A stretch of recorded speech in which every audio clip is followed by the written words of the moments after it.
ناظرین،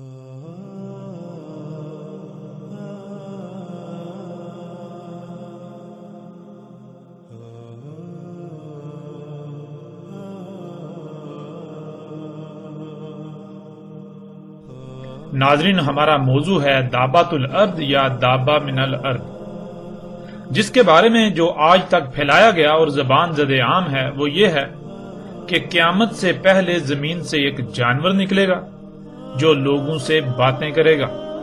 زمین سے جانور کا نکلنا قیامت کی سب سے آخری اور بڑی علامات میں سے ایک ہے، اور یہ جانور سورج کے مغرب سے طلوع ہونے کے بعد نکلے گا۔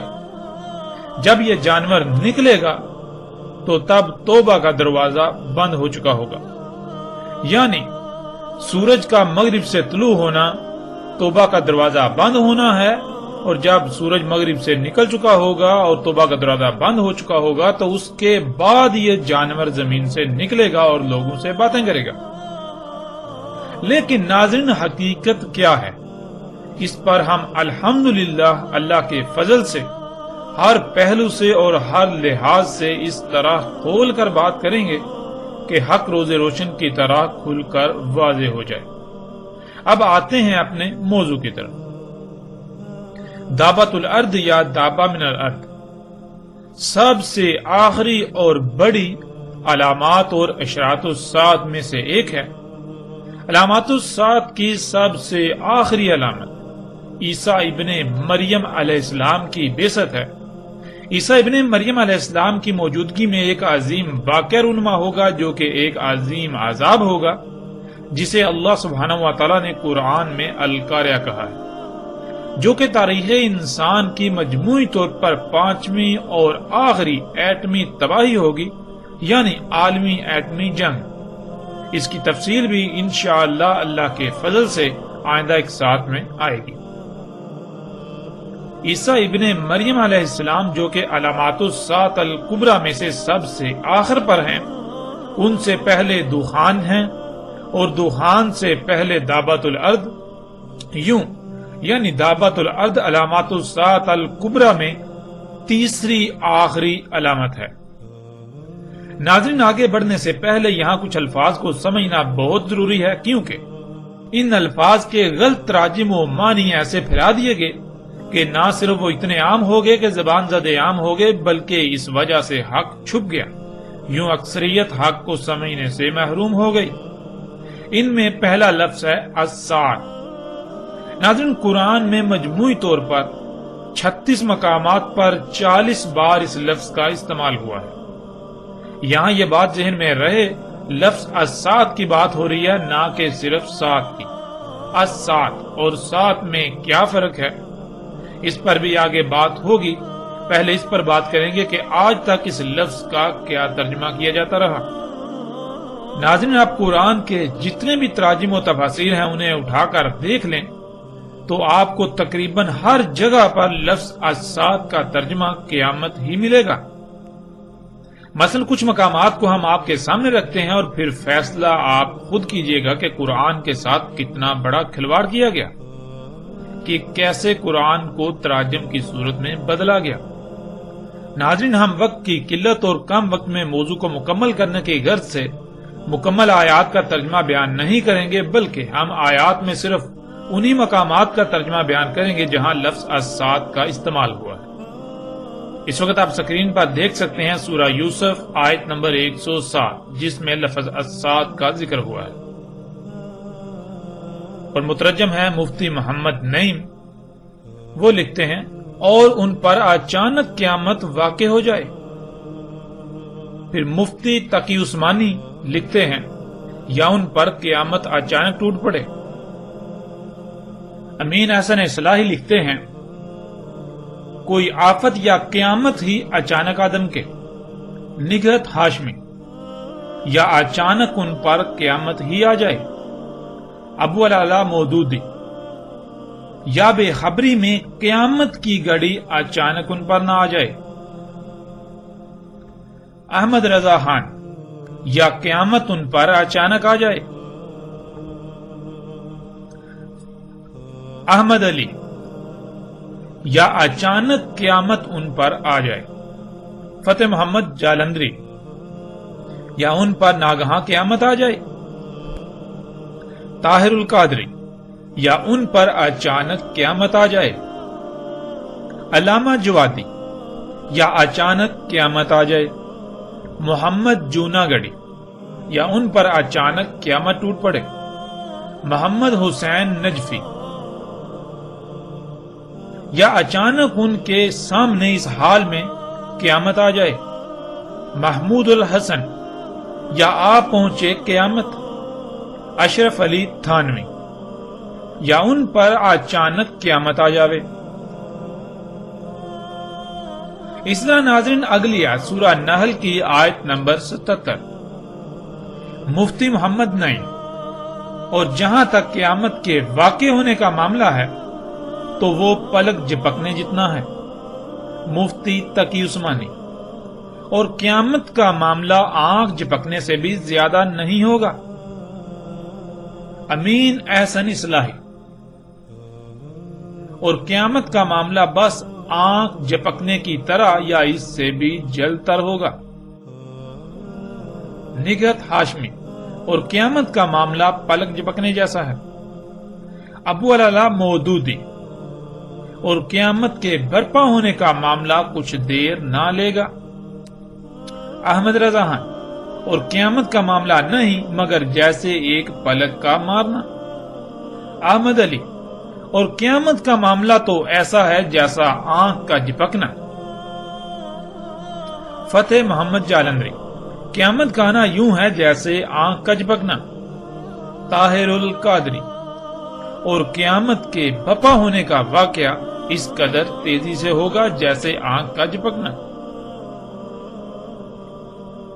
محمد جوناگڑھی، اور قیامت کا امر تو ایسا ہی ہے جیسے آنکھ کا جھپکنا، محمد حسین نجفی، اور قیامت کا حکم تو صرف ایک پلک جھپکنے کے برابر یا اس سے بھی قریب تر ہے، محمود الحسن، اور قیامت کا کام تو ایسا ہے جیسے لپک نگاہ کی یا اس سے بھی قریب، اشرف علی تھانوی، اور قیامت کا معاملہ بس ایسا جھٹ پٹ ہوگا جیسے آنکھ کا جھپکنا۔ اس طرح ناظرین سورہ الکہف کی آیت نمبر 36 مفتی محمد نعیم، اور نہ میں یہ خیال کرتا ہوں کہ قیامت برپا ہوگی، مفتی تقی عثمانی، اور میرا یہ خیال ہے کہ قیامت کبھی نہیں آئے گی، امین احسن اصلاحی، اور میں قیامت کے آنے کا بھی گمان نہیں رکھتا، نگہت ہاشمی، اور میں نہیں سمجھتا کہ قیامت بھی قائم ہونے والی ہے، ابو العلا مودودی، اور مجھے توقع نہیں کہ قیامت کی گھڑی کبھی آئے گی، احمد رضا خان، اور میں گمان نہیں کرتا کہ قیامت قائم ہو، احمد علی، اور میں قیامت کو ہونے والی خیال نہیں کرتا، فتح محمد جالندری، اور نہ خیال کرتا ہوں کہ قیامت برپا ہو، طاہر القادری، اور نہ ہی یہ گمان کرتا ہوں کہ قیامت قائم ہوگی، علامہ جوادی، اور میرا گمان بھی نہیں ہے کہ کبھی قیامت قائم ہوگی، محمد جوناگڑھی، اور نہ میں قیامت کو قائم ہونے والی خیال کرتا ہوں، محمد حسین نجفی، اور میں خیال نہیں کرتا کہ کبھی قیامت برپا ہوگی، محمود الحسن، اور نہیں خیال کرتا ہوں کہ قیامت ہونے والی ہے، اشرف علی تھانوی، اور میں قیامت کو خیال نہیں کرتا کہ آئے گی۔ ناظرین ہم نے 14 مترجمین کے تراجم کو آپ کے سامنے رکھا اور آپ نے خود دیکھا کہ تمام کے تمام مترجمین نے لفظ الساعۃ کا ترجمہ قیامت کیا، اور ہم آپ کو پہلے ہی بتا چکے کہ قرآن میں مجموعی طور پر 36 مقامات پر 40 بار اس لفظ یعنی الساعۃ کا ذکر ہوا ہے۔ اور ناظرین آپ تمام کے تمام مقامات کو اٹھا کر دیکھ لیں، آپ کو ان تمام کے تمام مترجمین کا ترجمہ یہی ملے گا، یعنی الساعۃ کا ترجمہ قیامت ہی ملے گا۔ اب ناظرین سوال یہ پیدا ہوتا ہے کہ اگر لفظ الساعۃ کا معنی قیامت ہی تھا، یا اس سے مراد قیامت ہی تھا، تو پھر کیا اللہ سبحانہ و تعالیٰ کو اس کا علم نہ تھا کہ یہاں قیامت کا ذکر کرنا مقصود ہے، لیکن اللہ سبحانہ و تعالیٰ یہاں لفظ الساعۃ کا استعمال کر رہا ہے؟ اور ناظرین، یہ نقطہ ہم نے آپ کے سامنے اس لیے رکھا کیونکہ آپ یہ جان کر چونک جائیں گے کہ اللہ سبحانہ و تعالیٰ نے قرآن میں لفظ قیامت کا بھی استعمال کیا ہے، بلکہ قیامت پر تو پوری ایک سورۃ القیامہ بھی قرآن میں موجود ہے۔ یعنی اللہ سبحانہ و تعالیٰ نے قرآن میں یہ دونوں الفاظ الگ الگ استعمال کیے، الساعۃ اور القیامہ۔ اور ناظرین، آپ قرآن میں تلاش کر سکتے ہیں، آپ کو لفظ القیامہ قرآن میں متعدد مقامات پر ملے گا۔ جبکہ دونوں الگ الگ الفاظ ہیں تو پھر ایسا کیوں کیا گیا کہ ان دونوں کے معنی ایک ہی بنا دیے گئے، ان دونوں کا ایک ہی ترجمہ کر دیا گیا؟ لفظ الساعۃ کا بھی ترجمہ قیامت اور قیامہ کا ترجمہ بھی قیامت۔ ناظرین، بہت سے لوگوں کے نزدیک یہ ایک معمولی غلطی ہو سکتی ہے، یا پھر وہ یہ بھی سوچ رہے ہوں گے کہ اس سے کیا فرق پڑتا ہے، یہ تو معمولی بات ہے، لیکن وہ یہ نہیں جانتے کہ جسے وہ معمولی سمجھ رہے ہیں وہ معمولی نہیں ہے، بلکہ غیر معمولی حیثیت و اہمیت کی حامل ہے۔ اس کے نقصانات کیا ہیں ہم آپ پر واضح کیے دیتے ہیں۔ سب سے پہلی بات یہ کہ آپ نے قرآن میں یہ تو پڑھا ہوگا کہ اللہ الحکیم ہے، یعنی اللہ کا ایک اسم الحکیم ہے، اور یہ لفظ قرآن میں متعدد مقامات پر آیا ہے۔ حکیم حکمہ سے ہے، اور حکمہ کہتے ہیں فیصلے کو، یعنی کیا، کب، کیوں، کتنا اور کیسے وغیرہ ایسے تمام سوالات کے جوابات کو حکمہ، اور جس کے پاس ان سوالات کے جوابات کا علم ہو وہ حکیم کہلاتا ہے۔ ناظرین، اسے ایک مثال سے سمجھ لیتے ہیں۔ مثلا آپ پلاؤ بنانا چاہتے ہیں، پلاؤ بنانے کے لیے کیا کیا درکار ہے؟ مثلا آگ، برتن، گھی، چاول، گوشت، پیاز، نمک، مرچ، مسالے اور پانی وغیرہ، یہ سب علم کہلاتا ہے۔ اور اب یہ فیصلہ کرنا کہ ان اشیاء کا کب، کیوں، کتنا اور کیسے استعمال کرنا ہے۔ مثلا سب سے پہلے کیا کرنا ہے، یعنی آگ جلانی ہے، کتنی جلانی ہے، اسی طرح کب برتن رکھنا ہے، کتنا گرم کرنا ہے، کیوں گرم کرنا ہے، اسی طرح باقی تمام اشیاء کب، کیوں، کتنی کتنی اور کیسے استعمال کرنی ہے کہ بہترین مطلوبہ شے یعنی پلاؤ بن جائے، اسے حکمہ کہتے ہیں۔ اور جس میں یہ صلاحیت موجود ہو اسے حکیم کہتے ہیں۔ ناظرین، یہ جان لینا ضروری ہے کہ اگر کہیں بھی کوئی بھی رد و بدل کیا جائے گا، یعنی کسی شے کا کم یا زیادہ پہلے یا بعد میں استعمال کیا جائے گا، تو مطلوبہ نتائج حاصل نہیں ہو سکتے، اس لیے رائے برابر بھی تبدیلی ممکن نہیں ہے۔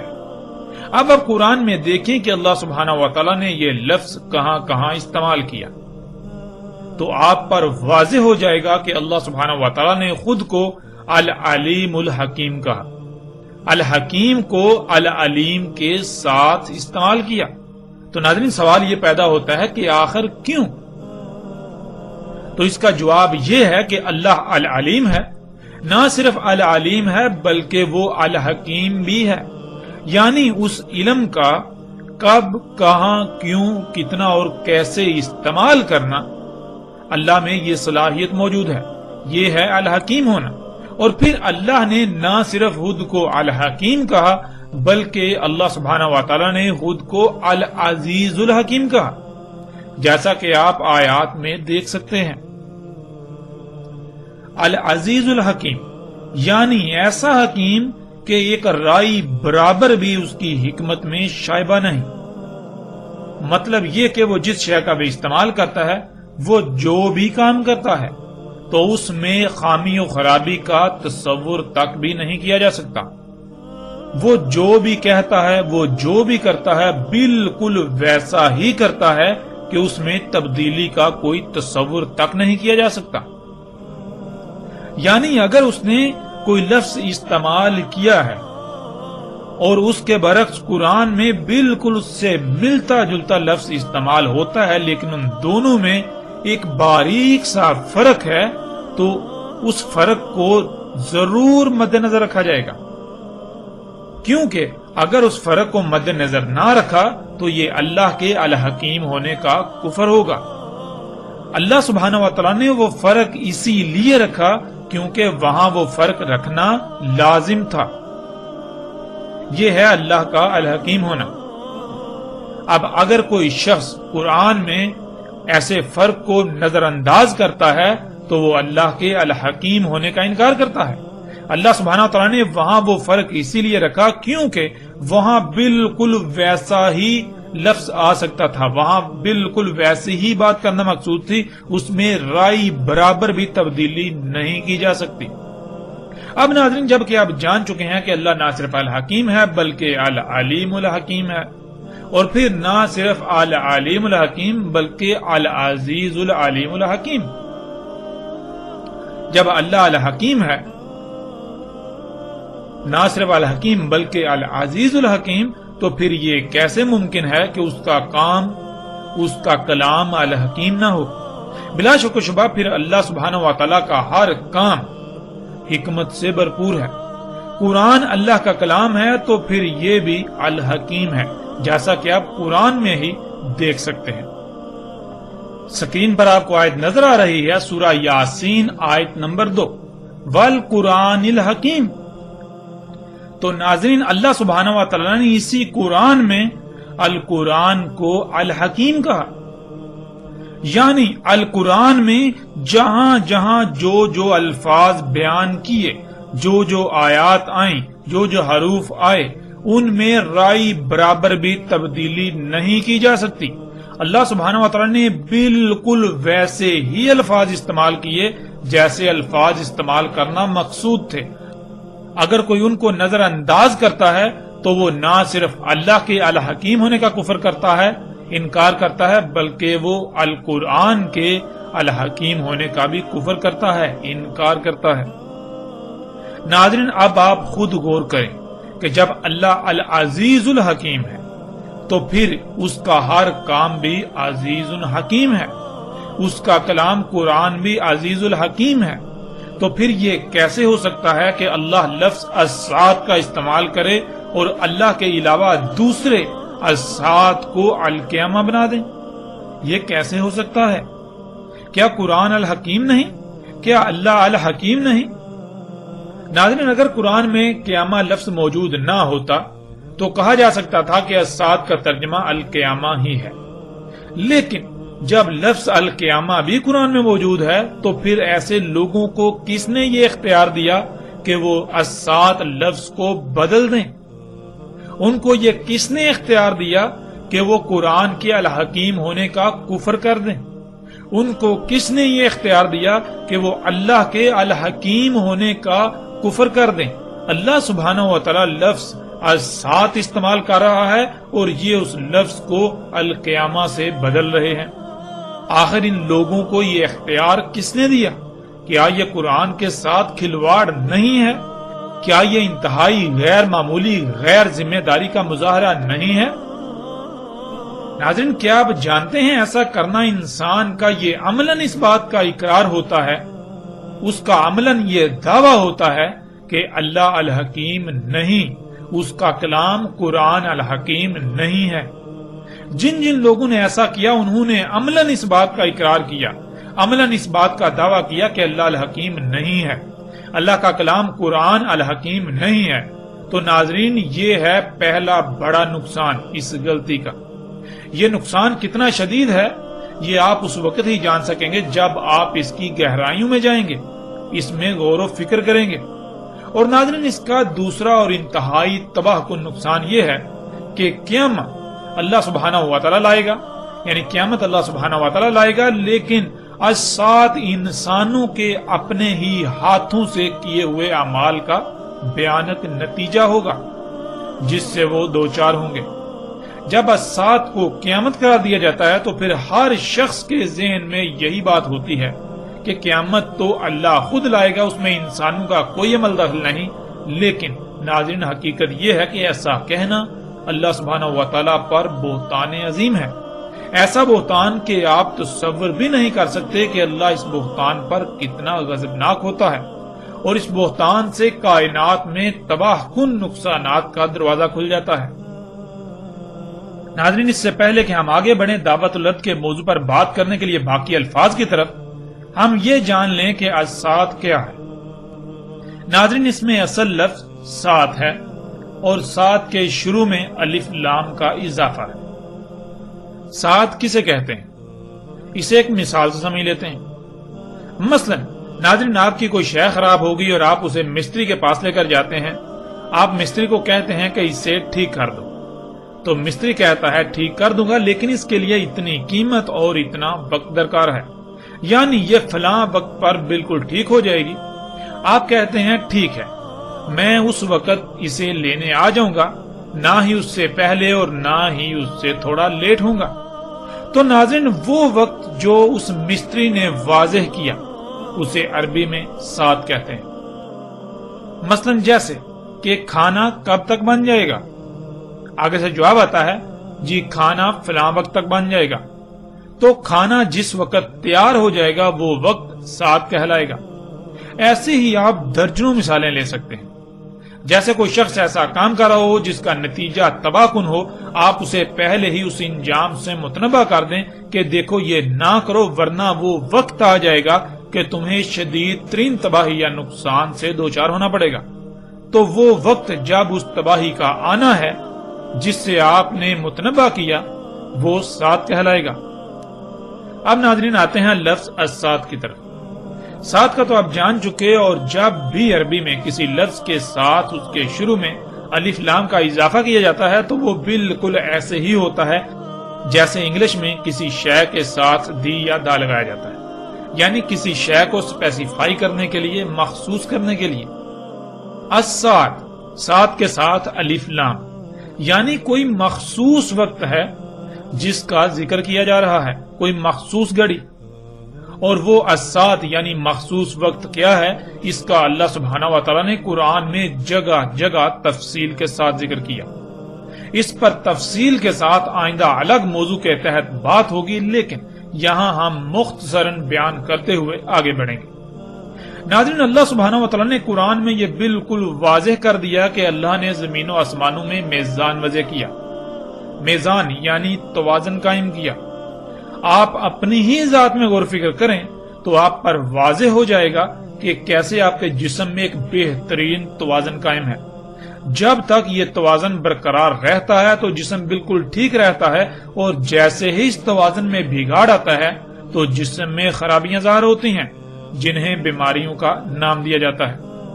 ناظرین، میزان کہتے ہیں جو شے جیسی جیسی درکار ہو بالکل ویسی ہی بنائی جائے، پھر ہر شے کو جو اس کا مقام ہے اس پر ایسے فٹ کر دیا جائے کہ ایک بہترین توازن قائم ہو جائے۔ جب تک وہ توازن برقرار رہے گا تو اس مشین میں کسی بھی قسم کی کوئی خرابی پیدا نہیں ہوگی، وہ بالکل ٹھیک رہے گی۔ اور جیسے ہی اس میں کوئی تبدیلی کی جائے گی تو اس میں قائم توازن بگڑ جائے گا، اس توازن میں بگاڑ پیدا ہوگا جس کا نتیجہ خرابیوں اور بالآخر تباہیوں کی صورت میں ظاہر ہوگا۔ ناظرین، گزشتہ ایک ساتھ میں اس کی وضاحت ہو چکی۔ اللہ سبحانہ و تعالیٰ نے آسمانوں اور زمین کو بالکل ایک مشین کی مانند خلق کیا۔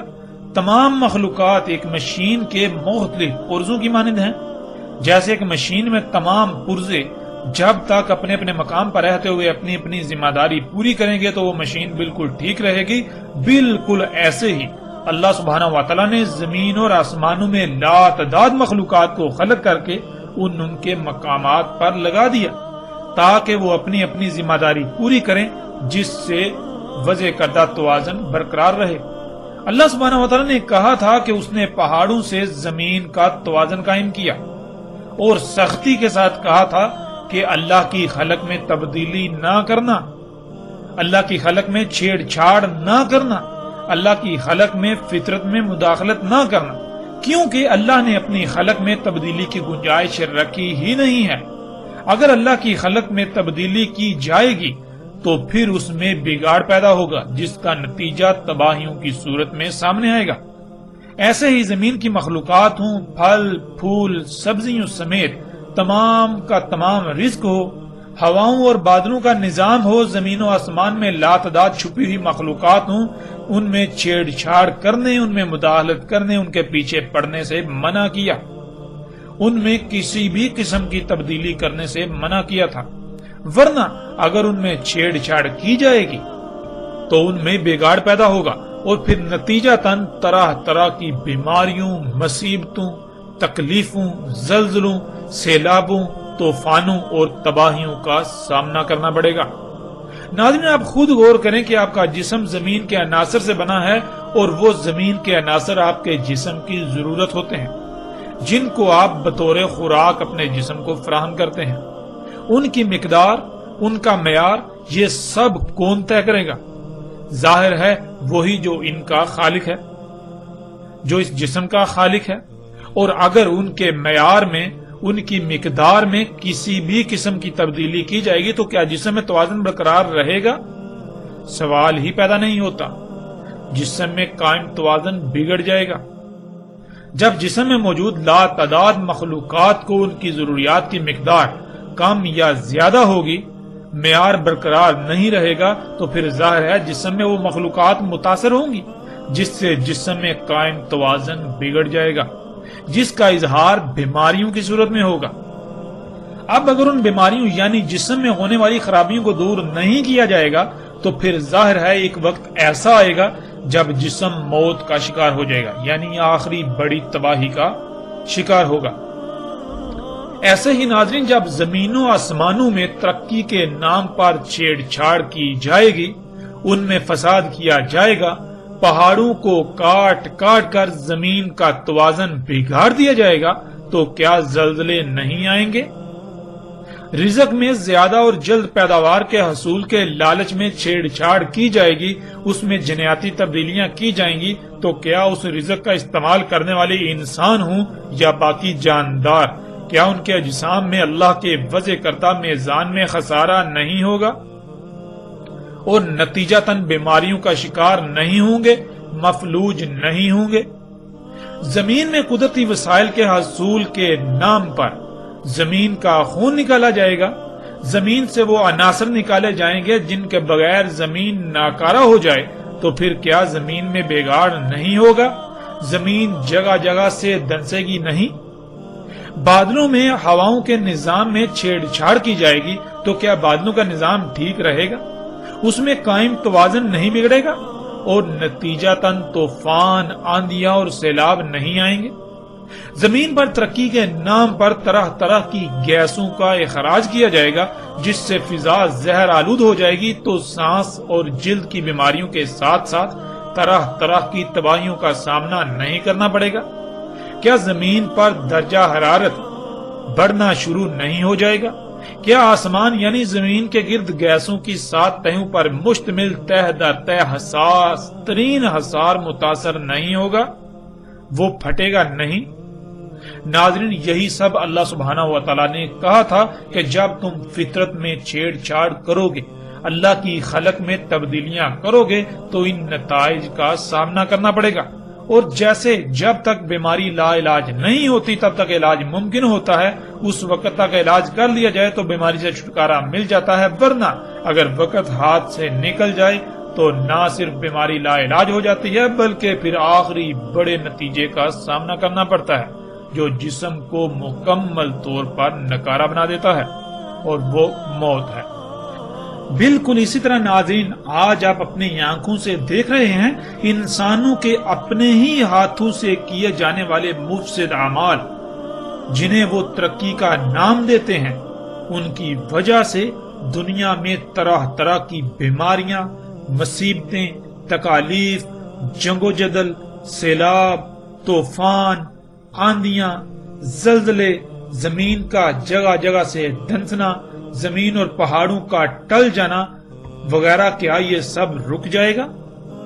نہیں، یہ اب لا علاج ہو چکا۔ اب یہ سب دن بدن بڑھتا ہی چلا جائے گا، یہاں تک کہ ان قریب ایسا زلزلہ آئے گا جو کہ انسانوں پر آخری عظیم ترین تباہی مسلط ہوگی، جس میں ایک بھی انسان نہیں بچے گا۔ اس تباہی کے مسلط ہونے کے وقت کو اللہ سبحانہ و تعالیٰ نے قرآن میں الساعۃ کہا۔ اب ناظرین آپ خود غور کریں کہ کیا الساعۃ قیامت ہے؟ کیا الساعۃ اللہ لائے گا یا پھر انسانوں کے اپنے ہی مفسد اعمال جن کو وہ ترقی کا نام دے رہا ہے، انہی اعمال کا بھیانک نتیجہ ہوگا؟ اور ناظرین قیامت کیا ہے اس کو بھی یہاں مختصراً جان لیں، باقی تفصیل کے ساتھ آئندہ ایک ساتھ میں قیامت کے موضوع کے تحت بات ہوگی۔ ناظرین قرآن میں 70 مقامات پر لفظ القیامہ کا استعمال ہوا ہے، اور تمام مقامات پر آپ پر یہ بات واضح ہو جائے گی کہ قیامت کیا ہے۔ قیامت الساعۃ کے بعد یعنی عظیم زلزلے میں تمام کے تمام انسانوں کے خاتمے کے بعد، جب زمین انسانوں کے اپنے ہی ہاتھوں سے کیے ہوئے مفسد اعمال کے رد عمل کی وجہ سے انتہائی بھیانک صورت اختیار کر چکی ہوگی، انسانوں کے اعمال کے رد عمل جب آنا تھم جائیں گے، تب تمام انسانوں کو دوبارہ زندہ کیا جائے گا اور ان سے ان کے اعمال کی پرسش ہوگی اور بدلے کا سامنا کرنا ہوگا۔ اس سے القیامہ یعنی قیامت کہا گیا۔ اب ناظرین آپ خود غور و فکر کریں اور فیصلہ کریں، الساعۃ اور القیامہ میں کتنا فرق ہے، اور الساعۃ کا ذمہ دار کون ہوگا؟ کس کی وجہ سے الساعۃ آئے گی؟ کیا اللہ الساعۃ کا ذمہ دار ہوگا یا انسان خود اس کا ذمہ دار ہوگا؟ کیا ساتھ اللہ کی چاہت ہوگی؟ اور القیامہ کیا ہے؟ القیامہ دوبارہ اٹھائے جانے سے لے کر رائی برابر اعمال کا بدلہ دیا جائے گا۔ ناظرین اب سوال یہ پیدا ہوتا ہے کہ کیا انسان ایسا چاہے گا یا پھر القیامہ اللہ کی چاہت ہوگی؟ فیصلہ بالکل آسان ہے، حق آپ کے سامنے ہے۔ اب آپ خود اس بات کا اندازہ لگا سکتے ہیں کہ لفظ الساعۃ کا ترجمہ جب قیامت کیا گیا تو اس کے کتنے عظیم نقصانات ہیں، اور کیا اللہ سبحانہ و تعالیٰ اس کی اجازت دیتا ہے؟ اور پھر جن لوگوں نے آج تک ایسے تراجم کیے، کیا آپ ان سے یہ سوال نہیں کریں گے؟ کیا ان لوگوں کا اتنا عظیم دجل چاک ہونے کے باوجود بھی آپ ان کو اپنا الہ بنائے رہیں گے؟ اس دجل کے چاک ہونے کے باوجود وہ آپ کو فرشتے نظر آئیں گے؟ وہ آپ کو علماء نظر آئیں گے؟ ناظرین جان لیں، اگر اس کے باوجود آپ حق سے اعراض کرتے ہیں اور ایسے لوگوں کے ہی پیچھے چلتے رہیں گے تو عنقریب ایسے انجام سے دوچار ہوں گے کہ اس وقت آپ چاہیں گے کہ کاش ہمیں ایک موقع مل جائے، لیکن تب سوائے پچھتاوے کے کچھ نہیں رہے گا۔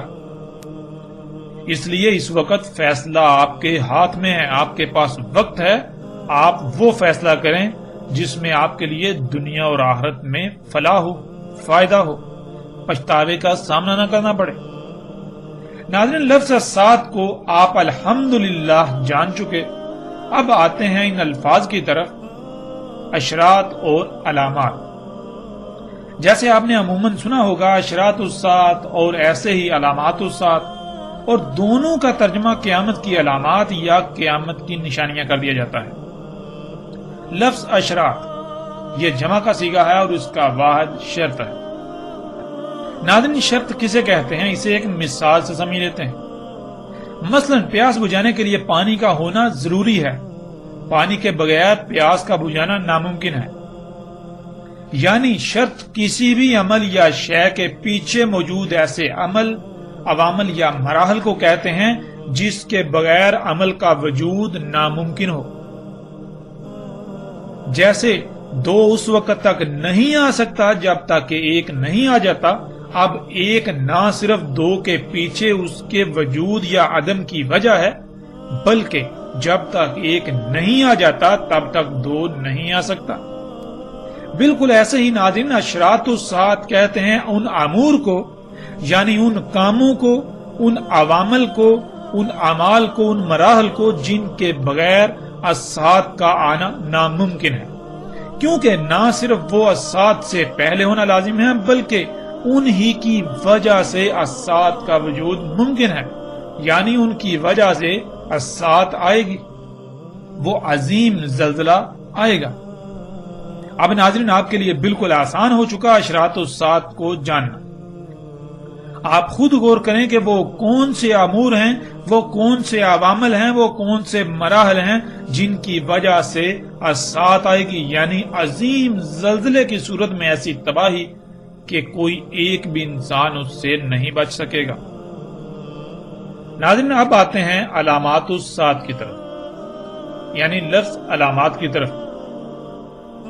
علامات ان امور، ان عوامل، ان مراحل وغیرہ کو کہا جاتا ہے جو اپنے بعد کسی کے وجود میں آنے کا علم دے رہے ہوں، یعنی جو اپنے بعد آنے والے کا اظہار کر رہے ہوں۔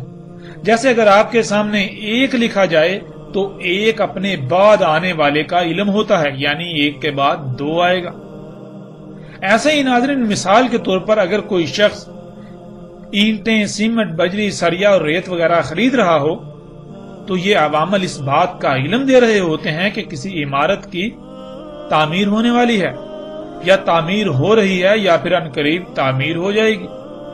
یعنی علامات ان عوامل، امور یا مراحل وغیرہ کو کہا جاتا ہے جو مستقبل قریب یا بعید میں آنے والے کا علم دے رہے ہوں۔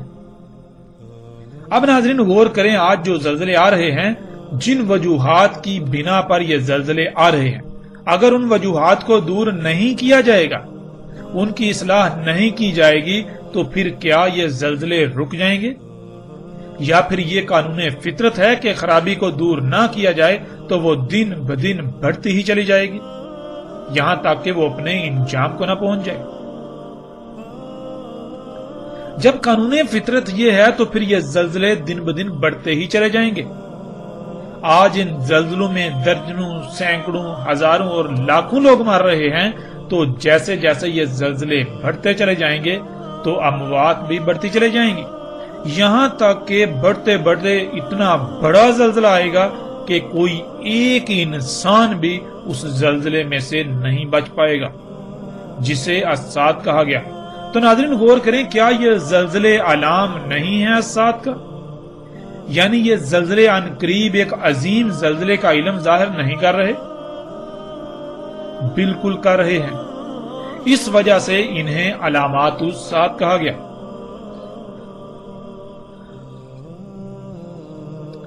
ناظرین اب آتے ہیں ہم اپنے موضوع کی طرف۔ ہمارا موضوع ہے دابۃ الارض یا دابہ من الارض، جو کہ ہم پیچھے بات کر چکے ہیں کہ دابۃ الارض یا دابہ من الارض کے بارے میں آج تک جو زبان زد عام ہے، جو پھیلا دیا گیا، وہ یہ ہے کہ قیامت کی آخری اور سب سے بڑی علامات میں سے ایک زمین سے جانور کا نکلنا، اور وہ جانور انسانوں سے باتیں کرے گا، اور وہ جانور اس وقت نکلے گا جب سورج مغرب سے طلوع ہو چکا ہوگا اور توبہ کا دروازہ بند ہو چکا ہوگا۔ سورج مغرب سے طلوع ہونے کے بعد، توبہ کا دروازہ بند ہونے کے بعد وہ جانور نکلے گا۔ اب حقیقت کیا ہے، ہم آتے ہیں اس طرف۔ ناظرین دابۃ الارض کے معنی ہے ارض کا دابہ، اور دابہ من الارض کے معنی ہے ارض سے دابہ، یعنی وہ دابہ جو ارض سے بنے گا، ارض سے وجود میں آئے گا۔ ناظرین پیچھے یہ بتایا گیا ہے کہ دابۃ الارض بڑی اور آخری علامات و شرائط میں سے آخری تیسری نہ صرف علامت ہے بلکہ شرط ہے، یعنی الساعۃ جن وجوہات کی بنا پر آئے گی ان میں سے ایک بڑی وجہ وہ دابہ ہوگا جو ارض سے بنے گا، اور جب وہ دابہ ظاہر ہوگا تو وہ اس بات کا علم ہوگا کہ اب الساعۃ بالکل سر پر آ چکی ہے۔ یہ بات پھر سے جان لیں اور اسے اپنے ذہن میں بٹھا لیں کہ دابۃ الارض اشراط الساعۃ میں سے ہے، یعنی ان عوامل، ان امور، ان مراحل میں سے ایک ہے جن کی وجہ سے الساعۃ آئے گی۔ اگر آپ نے اس نقطے کو جان لیا تو نہ صرف آپ دابۃ الارض کو بآسانی سمجھ سکیں گے بلکہ مزید ایسے ایسے حقائق آپ پر کھل جائیں گے جن کا اس سے پہلے آپ کے لیے تصور کرنا بھی محال تھا۔ سب سے پہلے ہم ان الفاظ کو جان لیتے ہیں، لفظ دابہ اور ارض۔ ناظرین دابہ یا الدابہ یہ لفظ بنا ہے داب سے، اور داب عربی میں کہتے ہیں مرحلہ با مرحلہ آگے بڑھنے کو، سفر طے کرنے کو، حرکت کرنے کو۔ یعنی اگر آپ زمین میں دیکھیں تو آپ کو مخلوقات کی ایک کثیر تعداد ایسی ملے گی جو خود بخود حرکت نہیں کرتی، یعنی ساکت مخلوقات، جیسے درخت، پہاڑ، فصلیں، پھل پھول، سمندر، اس طرح آپ کو ایک کثیر تعداد نظر آئے گی۔ اب اس کے برعکس دوسری قسم کی مخلوقات ہیں جو کہ حرکت کرتی ہیں، جیسے کہ تیر کر، رینگ کر، چل کر یا اڑ کر۔ تو ناظرین، یہ جتنی بھی حرکت کرنے والی مخلوقات ہیں انہیں دابہ کہا جاتا ہے، یعنی حرکت کرنے والی مخلوقات، مرحلہ با مرحلہ، سٹیپ بائی سٹیپ آگے بڑھنے والی مخلوقات، مرحلہ با مرحلہ، سٹیپ بائی سٹیپ سفر طے کرنے والی مخلوقات۔ اب آپ جس زاویے سے بھی غور کریں گے تو آپ کو ان میں یہی بات نظر آئے گی، نہ صرف یہ سٹیپ بائی سٹیپ یعنی مرحلہ با مرحلہ سفر کرتی ہیں، حرکت کرتی ہیں، بلکہ یہ بالکل اسی طرح مرحلہ با مرحلہ وجود میں آئیں۔ جب زمین مکمل ہوئی تو سب سے آخر میں خلا سے جمے ہوئے پانی کے شہابیوں کی بارش ہوئی۔ ان شہابیوں کے زمین پر آ کر پگھلنے کی وجہ سے پانی وجود میں آیا۔ اس سے پہلے زمین پر خلا سے 3 مراحل میں ایسا مواد آ چکا تھا اور وہ کیمیائی عوامل سے گزر کر اپنے اپنے مقام پر پہنچ چکا تھا، جس کا تعلق زمین پر حیات سے تھا، زمین پر زندگی سے تھا یا زندگی سے ہے۔ یوں زمین پر زندگی سے تعلق رکھنے والے چوتھے اور آخری مرحلے میں زمین کے پانی پر اترنے سے ان کیمیائی عناصر کے ساتھ پانی کا اختلاط ہوا تو پانی میں زندگی وجود میں آئی، یعنی پانی میں کیڑوں کی ابتدا ہوئی، وہ مرحلہ با مرحلہ آگے بڑھتی گئیں، یعنی ان میں اضافہ ہوتا چلا گیا، جسے آپ ارتقاء کا نام دے سکتے ہیں۔ یعنی لفظ داب کو جو آسان ترین معنی دیا جا سکتا ہے وہ ہے ارتقاء، اسی سے ہے دابہ، یعنی سٹیپ بائی سٹیپ، مرحلہ با مرحلہ آگے بڑھنا۔ یوں پانی میں ان کیڑوں کے وجود میں آنے سے ان سے پانی میں تیرنے والی مخلوقات وجود میں آئیں، پھر ان سے ایسی مخلوقات وجود میں آئیں جو کہ پانی اور خشکی دونوں میں زندہ رہ سکتی ہیں۔ تیرنے والی مخلوقات سے رینگنے والی مخلوقات، رینگنے والی مخلوقات سے چلنے والی مخلوقات، اور چلنے والی مخلوقات سے اڑنے والی مخلوقات وجود میں آئیں۔ اس طرح یہ تمام حرکت کرنے والی مخلوقات نہ صرف مرحلہ با مرحلہ حرکت کرتے کرتے آگے بڑھتی ہیں، بلکہ یہ اسی طرح مرحلہ با مرحلہ حرکت کرتے کرتے وجود میں آئیں۔ ناظرین، اس طرح یہ تمام کی تمام حرکت کرنے والی مخلوقات نہ صرف مرحلہ با مرحلہ، سٹیپ بائی سٹیپ حرکت کرتی ہیں، آگے بڑھتی ہیں، سفر کرتی ہیں، بلکہ یہ اسی طرح مرحلہ با مرحلہ حرکت کرتے کرتے وجود میں آئیں۔ اسی طرح ناظرین، ہم دیکھتے ہیں کہ اللہ سبحانہ وتعالی نے قرآن میں دابہ کے بارے میں کیا رہنمائی کی۔ اللہ سبحانہ وتعالی نے قرآن میں دابہ کسے کہا؟ ناظرین، قرآن میں 14 مقامات پر لفظ دابہ کا استعمال ہوا اور اس کی جمع کا صیغہ دواب 4 مقامات پر استعمال ہوا۔ اس کے علاوہ جس سے یہ لفظ بنا یعنی دال، اس کا استعمال بھی 4 مقامات پر ہوا۔ یوں ناظرین، دابہ اور دواب کی صورت میں مجموعی طور پر پورے قرآن میں 22 مقامات پر اس لفظ کا استعمال ہوا۔ ناظرین، ان 22 مقامات کو اگر سامنے رکھا جائے تو بالکل کھل کر واضح ہو جائے گا کہ دابہ کے معنی کیا ہیں۔ بذات خود بشر انسان کو بھی قرآن میں دابہ کہا گیا، کیونکہ بشر بھی حرکت کرنے والی مخلوقات میں سے ایک ہے۔ ناظرین، لفظ دابہ کو سمجھنے کی غرض سے اور موضوع کی طوالت سے بچنے کے لیے ہم چند آیات پر بات کریں گے۔ باقی تمام آیات پر اِنَّا عَلَيْنَا بِيَانَهُ کے تحت قرآن پر آنے والی ایک ساتھ میں اس موضوع پر مکمل تفصیل کے ساتھ بات کریں گے۔